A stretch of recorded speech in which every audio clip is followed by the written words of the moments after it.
Selamat pagi anak-anakku semuanya. Assalamualaikum warahmatullahi wabarakatuh. Om Swastiastu, salam sejahtera untuk kita semuanya.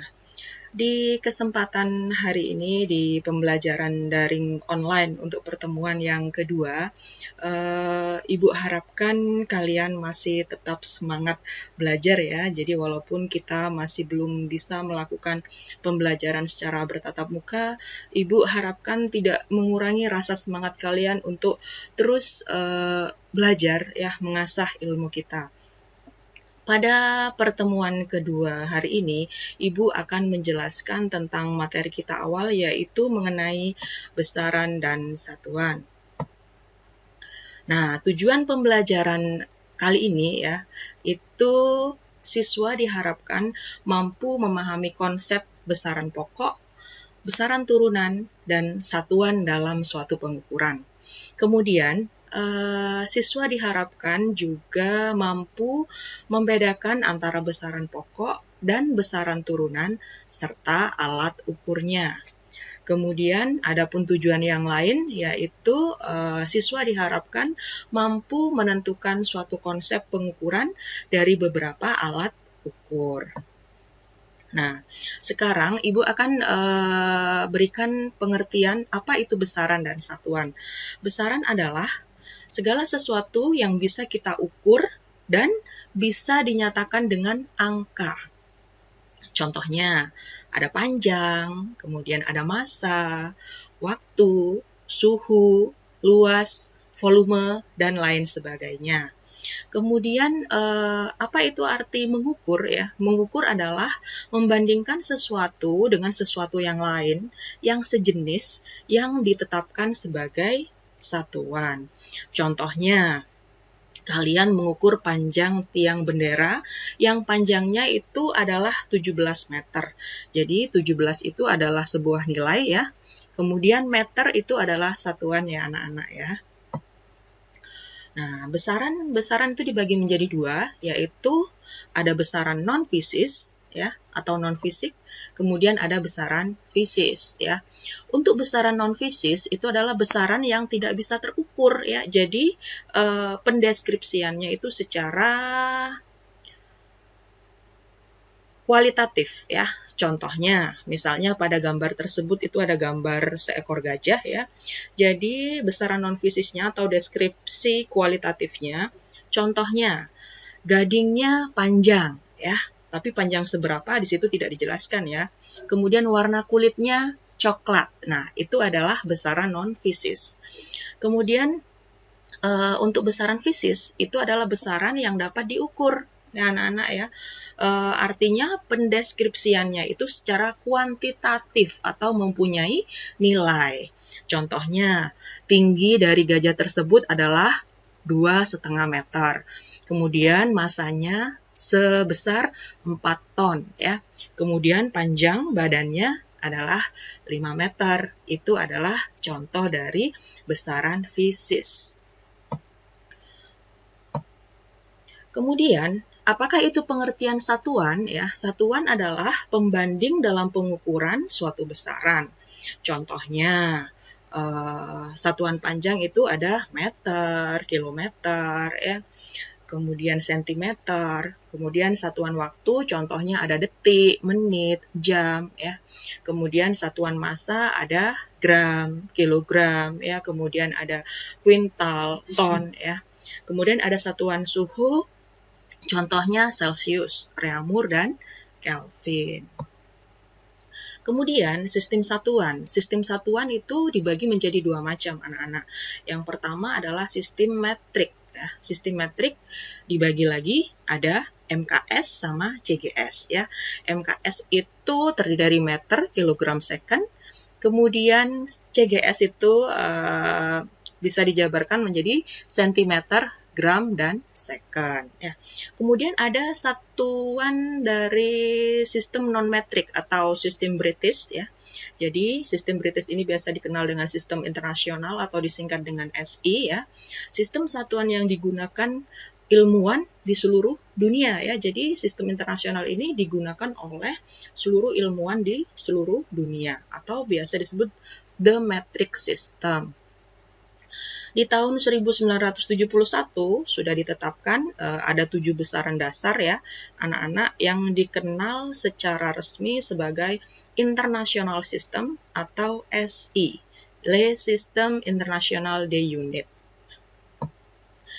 Nah, sekarang Ibu akan paparkan tentang pembagian besaran. Pembagian besaran itu dikelompokkan menjadi 2 ya. Jadi ada besaran pokok yang pertama, kemudian yang kedua adalah besaran turunan. Besaran pokok adalah besaran yang satuannya telah ditetapkan terlebih dahulu dan tidak diturunkan dari besaran lain ya.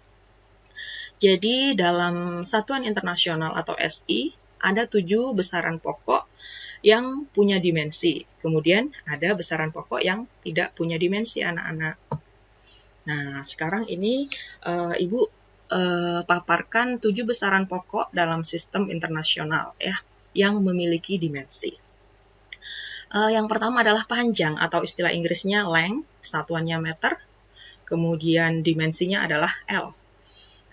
Kemudian yang kedua adalah massa, istilah Inggrisnya adalah mass, satuannya kilogram. Dimensinya adalah M besar. Kemudian selanjutnya adalah waktu atau time ya, jadi satuannya second, dimensinya adalah T besar. Kemudian ada yang besaran pokok yang keempat adalah arus listrik atau istilah bahasa Inggrisnya electric current, itu satuannya ampere, dimensinya adalah I kecil ya. Kemudian yang kelima adalah suhu atau temperatur, satuannya Kelvin, dimensinya adalah theta ya, itu dibaca theta ya, ada anak-anak, ada 0, kemudian ada garis tengahnya. Kemudian yang keenam adalah intensitas cahaya. Intensitas cahaya atau biasa diistilahkan dengan light intensity. Light intensity itu satuannya kandela ya, disingkat dengan CD ya. Jadi dimensinya itu adalah J ya. Kemudian ada amount substance. Amount substance atau jumlah zat ya. Satuannya itu adalah mol, dimensinya adalah N besar. Adapun besaran pokok yang tidak berdimensi, di sini ada 2 ya. Yang pertama adalah sudut datar, satuannya radian. Kemudian ada sudut ruang, satuannya steradian. Nah, selain besaran pokok, yang pembagian kedua itu adalah besaran turunan anak-anak ya. Besaran turunan itu adalah besaran yang satuannya diturunkan dari besaran pokok ya. Diturunkan dalam hal ini artinya dijabarkan atau diperoleh melalui penggabungan dengan cara perkalian atau pembagian. Yang pertama, contohnya untuk besaran turunan ya. Ada luas, dilambangkan dengan A besar ya. Kemudian satuannya adalah meter persegi. Kemudian ada volume, itu dilambangkan dengan V ya. V besar ya, itu satuannya meter kubik. Kemudian ada kecepatan atau dilambangkan dengan V kecil ya. Itu satuannya meter per second. Kemudian ada gaya dilambangkan dengan F, satuannya Newton. Ada energi dilambangkan dengan E, satuannya adalah Joule ya. Kemudian ada daya ya. Daya itu satuannya watts dan ada contoh besaran turunan yang lainnya. Kemudian faktor pengali dalam satuan internasional itu ada banyak ya anak-anak ya. Jadi faktor pengalinya itu di sini Ibu berikan contoh, misalnya 10 pangkat min 18 itu namanya atto. Kemudian 10 pangkat min 15 namanya femto.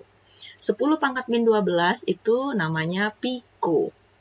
10 pangkat min 9 itu namanya nano ya. 10 pangkat min 6 disebut dengan mikro, 10 pangkat min 3 disebut dengan mili. Kemudian 10 pangkat 3 itu namanya kilo ya. 10 pangkat 6 itu disebut dengan mega. Lalu 10 pangkat 9 itu disebut dengan giga ya. Kemudian 10 pangkat 12 disebut dengan tera. Ya. Jadi kalian biar tahu faktor pengali dan istilah namanya ya anak-anak ya. Nah, sekarang Ibu akan jelaskan tentang pengukuran ya. Pengukuran di sini itu artinya membandingkan besaran yang satu dengan besaran yang lainnya ya. Jadi pengukuran ini sangat penting dan berkaitan erat dengan suatu besaran dan satuan ya. Misalnya kalian ingin mengetahui waktu rata-rata yang dibutuhkan oleh penerjun untuk mencapai tanah ya. Itu bisa dilakukan dengan pengukuran, kemudian kita lakukan suatu pengukuran kembali dengan memasukkannya ke dalam rumus ya, rumus waktu rata-rata. Sekarang Ibu akan jelaskan beberapa macam alat ukur ya anak-anak ya. Alat ukur yang pertama ada alat ukur panjang ya. Alat ukur panjang itu diantaranya yang pertama adalah penggaris. Penggaris ini ketelitiannya 1 meter ya. Kemudian gambar yang kedua itu adalah jangka sorong anak-anak ya. Jadi jangka sorong itu juga bisa didorong seperti itu ya. Itu untuk mengukur biasanya diameter suatu benda. Ketelitiannya sebesar 0,1 mm. Kemudian ada mikrometer sekrup ya. Itu biasanya untuk mengukur ketebalan suatu benda ya. Tapi untuk benda yang sifatnya tipis ya anak-anak ya, ketelitiannya 0,01 mm. Kemudian ada alat ukur waktu ya, ada alat ukur waktu, ada jam matahari, kemudian ada jam pasir, kemudian ada jam dinding, dan ada stopwatch. Kemudian di sini juga ada alat ukur massa. Alat ukur massa yang pertama adalah timbangan ya. Kemudian ada juga neraca analitis ya. Neraca analitis itu biasa digunakan di laboratorium ya. Nah, kemudian ada alat ukur suhu anak-anak. Ini sudah tidak asing lagi ya bendanya di kalian ya. Jadi ada termometer badan, kemudian ada termometer ruangan. Oke, mungkin di pertemuan hari ini Ibu akhiri sampai di sini dulu ya.